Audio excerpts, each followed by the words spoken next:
Sanibonani babukeli bosikade kwenzekayo media production sanibingelela siyaphinde siyanamukela kuyona le video siza kini ngayo njengamanje dosibomba lapho channel kazwelonke osikade kwenzeka media production channel hamba phambili ekuletheleni izindaba ezihamba phambili neshisayo lapha endimeni kamaskandi nalezo nje trendayo laphana eningizimu Afrika. Njengoba namhlanje ke nje sikuphathela lona udaba ngempela kulona olihamba phambili lithinta insizwa lapha umacingwana ungizwe umlando uvuka Mchunu okwenzizwa lapha eneqhaza elikhulu khona lapha endimeni kamaskandi. Siyazi ukuthi umaskandi unje namhlanje abaculi baphumelele kunjena nje ungizwe umlando uvuka Mchunu uyathinteka yizeke namhlanje segxile lapha endabeni ethinta ipolitiki njengoba namhlanje kuyizona esikuphathele zona ethinta yena umacingwane nayo ipolitiki le asathe agxila kuyona ikakhulu kule minyaka esikuyona yama 2024.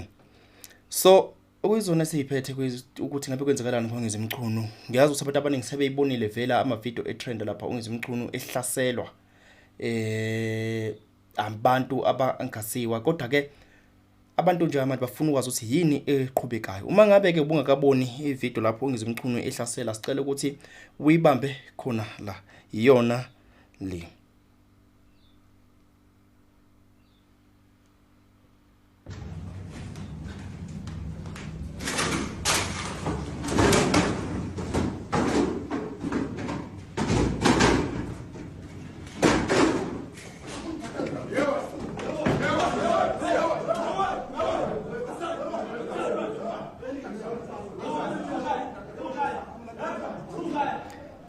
Okunyeke okuke kwenzeka ke emva kokuba uNgizwe Mchunu ehlaseliwe, uNgizwe umlando uvuka Mchunu uke wavulela icala labantu ukuyibona abamhlaselile okusolakala ukuthi ngabe abantu abangaziwa, kodwa ke ngenhlanhla ukhona ofaniswayo kubona labantu okusolakala ukuthi futhi ngabe uyilunga layo iEFF njengoba sazi ukuthi uNgizwe umlando uvuka Mchunu njengamanje unongaboni ngasolweni ngokwembono nayo iEFF.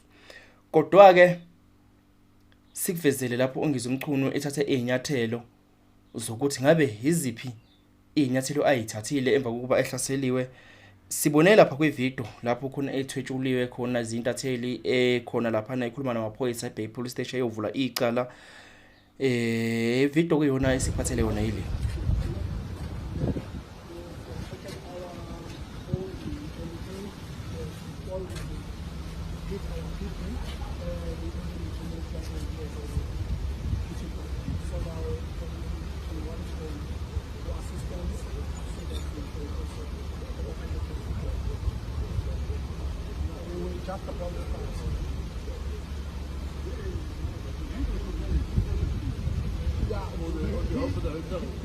We forward on behalf of the water, and then now we are the ones who wanted the hospitals to the police station. Lapha ke kulesi sithombe sikuvezela sona uNgizwe umlando uvuka Mchunu besephakathi epolice station lapho khona ade evula icase yakhe lapho khona kade evulela laba abamhlaselile. Ngabe yini elandelekayo emva kuba uNgizwe umlando uvuka Mchunu ehlaseliwe wase evula necala? Uphenyo ke okwelona oluqhubekayo ukuthi ngabe uNgizwe Mchunu uhlaselwe ngobani njengoba sithi uhlaselwe ngamadoda angaziwa, okuyona ndoda ebonakele lapha noma efaniswayo kulaba ade bekhona behlasela uNgizwe umlando uvuka Mchunu. Nasi isithombe sayo okuyisona esiqhathaniswa nalesi salomuntu ovile lapha kwivideo njengoba ubona ke insizwe phithi microphone lapha ekhuluma, kanti nansa nejazi elifana nalo ngqo leli eligqokile lapha kwesinye isithombe. Iyona indoda efaniswayo lena. Kanti uma kulandeleka kuyavela ukuthi naye nendoda futhi igqoka iskipa seEFF ngempela lapha shuthi kuma meeting abawahambayo. Kwaseqhubeka abezindaba baveze ukuthi le ndoda lena ngizofunda ngesingisi ngoba ngifunda umbhalo la, bese ngiphinda ngimusha ngesizulu ngimshela labo abangakwazi ukuthi bezwe isingisi ngokuphelele. In no time, Julius Malema will expel the EFF communicator in KZN Ngizwe Mchunu for instigating violence and hooliganism. Thiwa ke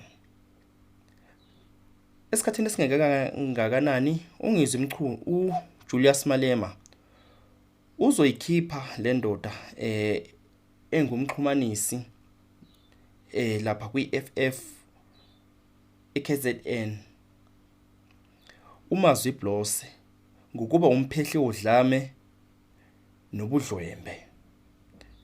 Bese kuthiwa his name is Mazwi Blose. The FF charlatan and hooligan attacked Ngizwe Mchunu today. He is the EFF spokesperson in KZN. I really have no doubts that Julius Malema will expel him for instigating political violence, hooliganism and anarchy. Igama lakhe lo mfana uMazwi Blose.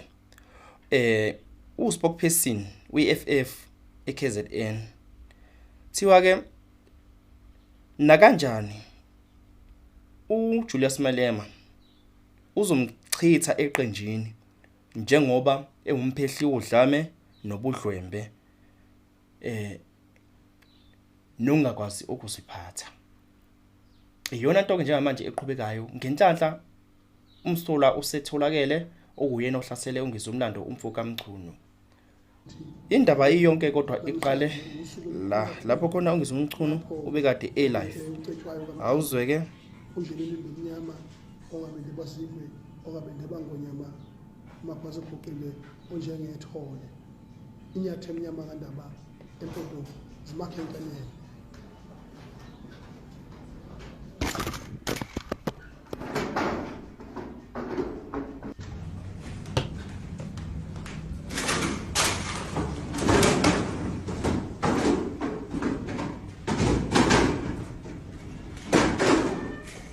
Injalo ke indaba production kuyokusiza ukuthi uma ufuna ukwazi ukuthi ngabe iziphi ezinye iqhubeka lapha endimeni kamaskandi usubscribe ulike kuyona le video bese uyacomment mangabe mhlawumbe kukhona ufuna ukuthi ludluliseke khona lapha kwi channel. Sihlangane kumanye ama video alandelayo.